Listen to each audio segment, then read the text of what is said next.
নমস্কার বন্ধুরা, আপনাদের সবাইকে সিম্পল অ্যাস্ট্রোলজি চ্যানেলে স্বাগত জানাই। আজকের এই ভিডিওটিতে আমরা মকর রাশির জাতক জাতিকাদের আগামী আগস্ট মাসটি কেমন কাটতে চলেছে সেই সম্পর্কে বিস্তারিত আলোচনা করতে চলেছি। চলুন তাহলে শুরু করা যাক।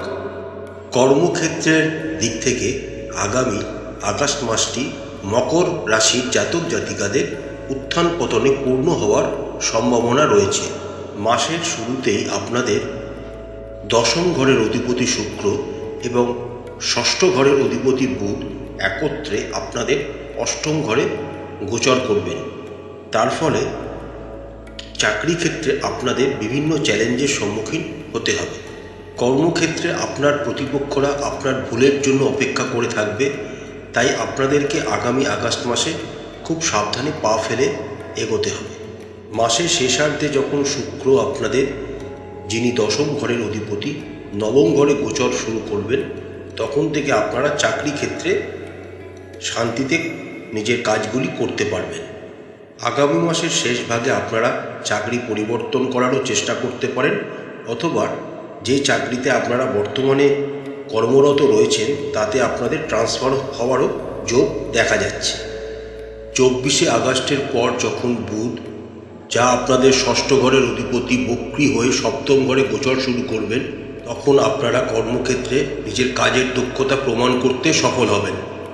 ব্যবসায়ীদের জন্য আগামী মাসে প্রথমার্ধটি খুব ভালো হতে চলেছে। আপনাদের সপ্তম ঘরে রবি গোচর করবেন, তার ফলে আপনারা সরকারি খাত থেকে বিশেষ সুবিধা পেতে পারেন, বা আপনারা যদি সরকারি ক্ষেত্রের সাথে সম্পর্কিত কোনো ব্যবসা করে থাকেন তাহলে এই মাসটি আপনাদেরকে ভালো সাফল্য এনে দিতে পারে। মাসের দ্বিতীয়ার্ধে অর্থাৎ 15ই আগস্টের পর যখন রবি আপনাদের অষ্টম ঘরে গোচর শুরু করবেন, তখন ব্যবসায়িক ক্ষেত্রে আপনাদের সাবধানতা অবলম্বন করতে হবে এবং এই সময় আপনাদের ব্যবসায়িক জীবনে আইনগত কোনো সমস্যা চলে আসতে পারে, তাই সাবধানতা অবলম্বন একান্ত জরুরি। আমরা যদি আপনাদের আর্থিক অবস্থার দিকে তাকাই, তাহলে মাসের শুরুতে আপনাদের পঞ্চম ঘরে দেবগুরু বৃহস্পতি এবং একাদশ ও চতুর্থ ঘরের অধিপতি মঙ্গল একত্রে আপনাদের পঞ্চম ঘরে গোচর করবেন এবং তাদের সপ্তম দৃষ্টি আপনাদের একাদশ ঘরে থাকবে, যা আপনাদের আর্থিক অবস্থার উন্নতি ঘটাতে আপনাদেরকে সহায়তা করবেন। ধীরে ধীরে আপনাদের আর্থিক অবস্থা সচ্ছল এবং শক্তিশালী হয়ে উঠবে। তবে বুধ ও শুক্রের মতো সৌম্য দুটি গ্রহ অষ্টম ঘরে থাকার জন্য কিছু খরচা আপনাদের ফেস করতেই হবে।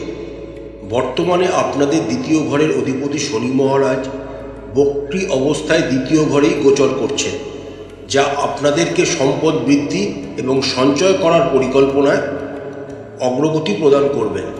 দেবগুরু বৃহস্পতি ও মঙ্গল মহারাজের আশীর্বাদে আপনাদের আর্থিক পরিস্থিতি সচ্ছল এবং শক্তিশালী হয়ে উঠবে এবং আপনারা অর্থকে সঠিকভাবে পরিচালনা এবং ব্যবহার করতেও সক্ষম হবেন। তবে মাসের দ্বিতীয়ার্ধে যখন রবি এবং শনি একে অপরের উপর দৃষ্টি প্রদান করবে, তখন আপনাদের জীবনে আর্থিক কিছু চ্যালেঞ্জ আসতে পারে, তাই এই সময়টা আপনাদেরকে একটু সাবধানতা অবলম্বন করা উচিত হবে।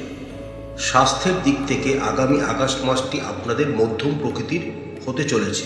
আপনাদের রাশি অধিপতি শনি দ্বিতীয় ঘরে বক্রী অবস্থায় গোচর করছেন, তার ফলে স্বাস্থ্যের কোনো বড় ক্ষতি আপনাদের হবে না। তবে মঙ্গল এবং বৃহস্পতি একত্রে পঞ্চম ঘরে অবস্থানের জন্য আপনাদের পেট সংক্রান্ত সমস্যা, গ্যাস এবং মেদ সংক্রান্ত সমস্যা দেখা দিতে পারে। মাসের দ্বিতীয়ার্ধে যখন আপনাদের অষ্টম ঘরে রবি, বুধ এবং শুক্র একত্রে গোচর করতে শুরু করবেন, তখন আপনাদের স্বাস্থ্যের যত্ন নেওয়া উচিত হবে।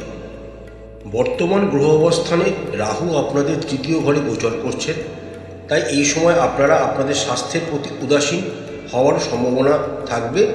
তার জন্য আপনাদের ছোটোখাটো শারীরিক সমস্যা আসতে পারে।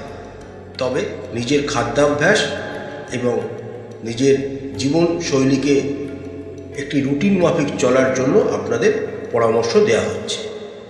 যেসব মকর রাশির জাতক জাতিকারা প্রেমের সম্পর্কে রয়েছেন, আগামী আগস্ট মাসটি তাদের জন্য খুব ভালো কাটতে চলেছে। আগস্ট মাসের গ্রহ সন্নিবেশ অনুসারে আপনাদের পঞ্চম ঘরে দেবগুরু বৃহস্পতি ও মঙ্গল একত্রে গোচর করছেন। এর ফলে আপনাদের প্রেমের সম্পর্ক ধীর গতিতে সুন্দর একটি জায়গায় এগিয়ে যেতে থাকবে। আপনারা একে অপরের প্রতি দায়িত্ববান ভূমিকা পালন করবেন, একে অপরকে সম্মান দেবেন এবং একে অপরের জীবনের গুরুত্ব বুঝবেন। আপনারা এই সময় এক আদর্শ প্রেমিক বা প্রেমিকার হিসাবে সম্পর্ক পরিচালনা করবেন। মঙ্গল পঞ্চম ঘরে থাকার জন্য কিছু তড়িঘড়ি সিদ্ধান্ত নিতে আপনাদেরকে উৎসাহিত করবে, কিন্তু দেবগুরু বৃহস্পতি তার আশীর্বাদ সবসময় আপনাদেরকে প্রদান করবেন এবং আপনাদের সুন্দর একটি গতিবেগে নিজের সম্পর্কে স্থায়িত্ব আনতে অনুপ্রাণিত করবেন। মঙ্গল যখন আপনাদের ষষ্ঠ ঘরে গোচর করে যাবেন, তখন থেকে আপনাদের সম্পর্কে আরও পরিণত বোধ আপনারা দেখতে পাবেন। আমরা যদি বিবাহিতদের কথা বলি, তাহলে মাসের প্রথমার্ধে রবি আপনাদের সপ্তম ঘরে গোচর করছে। এর ফলে আপনাদের জীবনসঙ্গীর সাথে কোনো অহংকার বা দ্বন্দ্বের কোনো সম্ভাবনা দেখা যাচ্ছে। মাসের দ্বিতীয়ার্ধে যখন রবি আপনাদের অষ্টম ঘরে গোচর করবেন এবং শনি দ্বারা দৃষ্ট হবেন এবং শনিও রবি দ্বারা দৃষ্ট হবেন, তখন থেকে আপনাদের শ্বশুরবাড়ির সম্পর্কে কোনো উত্তেজনার মুহূর্ত তৈরি হতে পারে। তাই এই সময় আপনাদের উচিত হবে মাথা ঠান্ডা করে সমস্ত দিক বিবেচনা করে এগোনো। 24শে আগস্টের পর যখন বুধ বক্রী অবস্থায় আপনাদের সপ্তম ঘরে গোচর করবেন, তখন আপনাদের বিবাহিত জীবন ধীরে ধীরে ভালো হতে শুরু করবে। তবে আপনার জীবনসঙ্গী স্বভাবের ভেতর একটু খিটখিটে কোনো ভাব আসতে পারে। পারিবারিক দিক থেকে আগামী আগস্ট মাসটি মকর রাশির জাতক জাতিকাদের ভালো হওয়ার সম্ভাবনা রয়েছে। আপনাদের দ্বিতীয় ঘরের অধিপতি শনি মহারাজ বক্রী অবস্থায় আপনাদের দ্বিতীয় ঘরেই গোচর করছেন। ফলে আপনাদের পরিবারের সাথে ঘনিষ্ঠতা বজায় থাকবে, সম্প্রীতি বজায় থাকবে। তবে এই সময় কোনো তিক্ত কথা বলা থেকে নিজেদেরকে বিরত রাখতে হবে, না হলে আপনাদের পরিবারের সুন্দর পরিবেশ নষ্ট হতে পারে। আপনাদের চতুর্থ ঘরের অধিপতি মঙ্গল বৃহস্পতি যুক্ত হয়ে পঞ্চম ঘরে গোচর করবেন। ফলে আপনাদের পিতামাতার শরীর স্বাস্থ্য খুব ভালো থাকবে। তাদের আশীর্বাদে আপনারা অনেক কাজ সম্পন্ন করতেও সফল হবেন। এই সময় আপনারা আপনাদের বাচ্চাদের উন্নতির ক্ষেত্রেও অনেক সুফল অর্জন করতে পারবেন এবং তাদের উন্নতি আপনাদেরকে আনন্দ প্রদান করবে। 24শে আগস্টের পর মঙ্গল যখন আপনাদের ষষ্ঠ ঘরে গোচর করে যাবেন, তখন সম্পত্তি সংক্রান্ত কিছু বিবাদ আপনাদের জীবনে আসতে পারে। তবে এই সময় আপনাদের শত্রুরাও আপনাদের কাছে হার মানতে বাধ্য হবেন। আপনাদের ভাই বোনের সাথে আপনাদের সম্পর্ক ভালো থাকবে।